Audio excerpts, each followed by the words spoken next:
Ya, assalamualaikum warahmatullahi wabarakatuh. Selamat pagi. Gimana kabarnya anak-anak? Saya harap kalian semua selalu dalam keadaan sehat dan selalu tetap semangat meskipun proses pembelajaran kita masih kita laksanakan secara daring ya. Kita belum bisa tatap muka. Nah, anak-anak, baik, hari ini bertemu lagi dengan saya, Padilla Fitriana Sari, Sarjana Pendidikan, dalam video pembelajaran prakarya untuk kelas 8 semester 2. Nah, anak-anak, hari ini kita akan masuk ke materi selanjutnya, meneruskan materi selanjutnya, yaitu tahapan pengolahan dan contohnya. Ya, anak-anak masih ingat tahapan-tahapan pengolahan itu apa saja? Ya, nah, mengolah bahan pangan bergantung pada tujuan, metode, kebutuhan, dan kegunaan yang kita inginkan. Dalam mengolah bahan pangan, kita perlu membiasakan dengan merencanakan atau merancang proses pembuatannya agar memiliki nilai kebermanfaatan sehingga dapat dipertanggungjawabkan secara ekonomi dan kebutuhan. Ya. Selain itu, hal lain yang harus diperhatikan adalah tahapan atau proses pengolahan dalam membuat suatu olahan pangan agar dapat dihasilkan produk pengolahan yang sesuai dengan kegunaan, enak dalam rasanya, kemudian tepat dalam pengolahan, memiliki nilai estetis dalam menyajikan ya, maupun mengemas atau kemasan, dan juga tentunya aman bagi kehidupan manusia. Nah, oke ya. Di sini ada bagan alur atau tahapan pengolahan ya. Yang pertama, perencanaan ya. Perencanaan ini mencangkup identifikasi kebutuhan ya, menganalisis kebutuhan pengolahan pangan berdasarkan kondisi lingkungan kelas, kelompok, atau keluarga saat ini. Kemudian selanjutnya setelah diidentifikasi kebutuhan akan muncul ide gagasan untuk membuat rencana atau merancang suatu pembuatan pengolahan pangan sesuai dengan hasil identifikasi kebutuhan. Nah, setelah proses perencanaan akan masuk ke proses pelaksanaan atau pembuatan ya, terbagi menjadi dua tahapan. Yang pertama tahapan persiapan ya, kemudian tahapan pembuatannya termasuk keselamatan kerja. Kemudian selanjutnya ke tahapan selanjutnya ya, penyajian atau pengemasan. Kemudian setelah itu baru tahapan terakhir adalah tahapan evaluasi. Ya, jadi setelah kita merencanakan, baru kita melaksanakan atau membuat ya. Setelah itu disajikan atau dikemas dan kita evaluasi hasil produk dari pengolahan pangan yang sudah kita buat ya. Oke, nah selanjutnya di sini ada contoh pengolahan bahan pangan setengah jadi dari serealia ya, yaitu mie Aceh. Jadi di sini hari ini kita akan belajar cara membuat mie Aceh ya. Oke, untuk proses pembuatannya, tahapan proses pembuatannya yang pertama adalah perencanaan ya. Dari perencanaan ini kita identifikasi dulu kebutuhannya ya. Nah, mie Aceh ini adalah suatu makanan ya, makanan khas dari Aceh yang terkenal dengan bumbu-bumbu yang hangat dan pedas, ditambah irisan daging sapi, daging kambing atau udang yang sangat nikmat ketika dimakan saat kita makan di cuaca hujan ya atau cuaca dingin ya. Nah, dari identifikasi kebutuhan ini muncullah ide atau gagasan membuat mie Aceh sebagai makanan sore hari, kumpul dengan keluarga di saat hujan turun tiada henti ya. Nah, setelah kita membuat perencanaan, kita masuk ke proses pelaksanaan atau pembuatannya ya. Di tahapan pelaksanaan atau pembuatan ini, yang pertama kita harus mempersiapkan dulu bahan-bahan dan alat-alat yang diperlukan secara lengkap ya, agar proses memasak bisa kita lakukan secara cepat. Oke, di sini kalian bisa lihat ya gambar dari bahan-bahan yang diperlukan untuk membuat mie Aceh. Ada mie kuning basah ya atau mie basah dengan ukuran besar, kemudian ada daging cincang atau bisa juga kalian tambahkan udang ya. Udangnya di sini dikupas, kemudian sisakan sedikit saja kulit di bagian ekornya. Kemudian daun bawang dan daun seledri dicuci bersih, kemudian diiris tipis-tipis. Kemudian toge, bisa kalian tambahkan juga tomat ya. Kemudian ini dicuci ya, dicuci bersih. Kemudian ditiriskan. Setelah itu ada juga bawang putih dan bawang merah, dicuci, dikupas, dicuci, kemudian diiris tipis-tipis. Ya, kemudian ada kecap asin, ada garam, minyak secukupnya untuk menumis, ada kaldu ya, air kaldu dari air rebusan iga atau tetelan. Kemudian ada juga timun ya. Nah, ini lengkapnya ya. Yang pertama mie kuning dengan ukuran yang agak besar, kemudian daging cincang secukupnya atau udang ya, dibersihkan dari kulitnya di bagian kepala dan badannya. Tinggalkan sedikit kulit pada bagian buntutnya, bagian ekornya.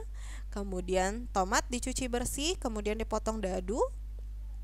Toge dibersihkan ya, kemudian daun bawang dan daun seledri dicuci bersih, kemudian dipotong halus. Kemudian bawang putih dan bawang merah dikupas dan diiris halus. Air kaldu dari rebusan tulang iga atau tetelan, minyak secukupnya untuk menumis, dan garam dan kecap asin untuk menambah rasa gurihnya ya.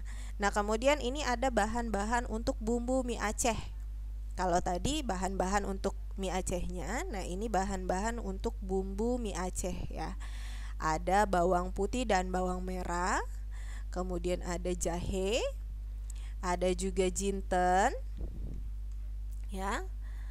Kemudian ada kapulaga, ada kemiri, kemudian ketumbar, kunyit, merica atau lada putih bubuk ya, kemudian ada kayu manis, ada cabai merah, dibuang tangkainya kemudian dicuci, dan garam secukupnya. Nah, bahan-bahan ini nanti dihaluskan ya.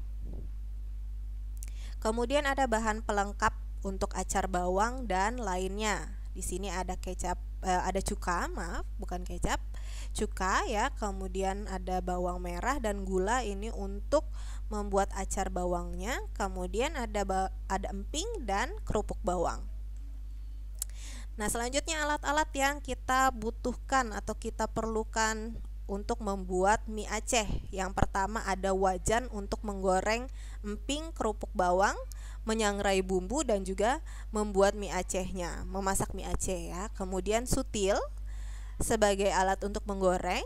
Kemudian ada panci untuk merebus bumbu mie Aceh yang sudah diulek atau dihaluskan. Kemudian ada cobek untuk menghaluskan bumbu.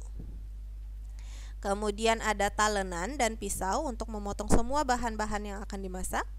Kemudian selanjutnya ada baskom untuk wadah mengolah acar. Selanjutnya ada tungku sebagai alat yang digunakan untuk memasak dengan bahan arang ya, bahan bakar arang, atau bisa juga kalian menggunakan kompor. Kemudian yang selanjutnya ada piring ya. Piring yang besar ini untuk penyajian mie Aceh, piring yang kecil untuk penyajian acar dan emping atau kerupuk. Jangan lupa juga sendok garpu sebagai alat makannya. Nah, selanjutnya kita masuk ke proses pembuatan mie Aceh ya. Dalam membuat mie Aceh ini ada beberapa olahan yang dimasak satu persatu secara terpisah ya, yaitu bumbu mie Acehnya sendiri, acar bawang, dan kerupuk atau emping. Yang pertama kita buat dulu bumbu mie Acehnya ya. Jadi di sini yang pertama untuk membuat bumbu mie Aceh, ketumbar dan jinten itu kita sangrai dulu. Kemudian dilanjutkan kita sangrai juga kemiri ya. Setelah itu taruh semua bumbu yang sudah disangrai beserta bumbu-bumbu yang lainnya yang sudah dibersihkan pada cobek ya, taruh di cobek. Kemudian ulek sampai halus. Nah, selanjutnya bumbu halus ini akan kita tumis dengan sedikit minyak ya, tidak perlu banyak-banyak karena nanti ketika bumbunya sudah matang itu akan lebih berminyak ya. Nah, ini contohnya ya, gambarnya. Kemudian yang selanjutnya kita akan membuat mie Acehnya. Ya, yang pertama, arang ditungku dibakar terlebih dahulu atau bisa juga menggunakan kompor ya kalian. Kemudian selanjutnya tulang atau tetelan direbus untuk diambil kaldunya. Setelah itu timun dikupas dan dipotong tipis atau bisa juga timunnya tidak dikupas ya. Selanjutnya bawang bombay dan seledri diiris tipis sedang. Kemudian bawang putih dicincang, tomat dipotong dadu, potong kecil-kecil. Kemudian daging dicacah atau dicincang. Nah, setelah itu panaskan minyak pada wajan ya. Masukkan dan tumis bawang putih, daging cincang dan tomat. Setelah itu tambahkan udang yang sudah dibersihkan atau tidak pakai udang juga tidak apa-apa ya. Kemudian kita tumis. Nah, setelah itu baru kita masukkan bumbu yang tadi sudah kita haluskan ya. Ditumis lagi, kemudian tambahkan kaldu secukupnya. Kemudian selanjutnya masukkan toge, mie dan daun bawang, juga seledri sesuai kebutuhan ya, secukupnya saja. Kemudian tambahkan kecap asin dan garam secukupnya, aduk sampai rata. Nah, setelah itu tutup wajan selama 1 atau 2 menit. Setelah itu buka tutup wajannya, aduk semua bahan yang ada di wajan secara cepat dan merata. Kemudian angkat mie-nya, pindahkan pada piring saji. Nah, ini untuk proses membuat mie Acehnya. Selanjutnya adalah proses pembuatan acar bawang merah ya. Yang pertama, iris bawang merah tipis-tipis. Kemudian masukkan gula pada tempat bawang ya. Kemudian tambahkan cuka secukupnya dan aduk. Setelah itu diamkan selama 1 jam agar cukanya meresap. Oke, nah selanjutnya kita masuk ke proses penyajian, tahapan penyajian atau pengemasan ya. Nah, mie Aceh ini disajikan di piring dengan dilengkapi acar bawang, irisan timun, irisan jeruk nipis, dan emping goreng atau kerupuk bawang. Mie Aceh ya, mie Aceh ini sangat berbeda dengan makanan sejenis mie lainnya. Bedanya dari mana? Bedanya pada rasa bumbunya yang memiliki rasa dan aroma yang khas dan unik. Mie Aceh ini rasanya pedas ya, sedikit pedas, kemudian lezat dan sangat sehat karena tidak menggunakan penyedap. Ya, mie Aceh juga dipercaya dapat menambah stamina sekaligus dapat menyembuhkan penyakit karena bumbu-bumbu mie Aceh ini menggunakan berbagai jenis rempah-rempah dan tumbuh-tumbuhan yang tumbuh di Aceh. Nah, mie Aceh ini tersedia dalam dua jenis ya, yaitu mie Aceh goreng dan mie Aceh kuah.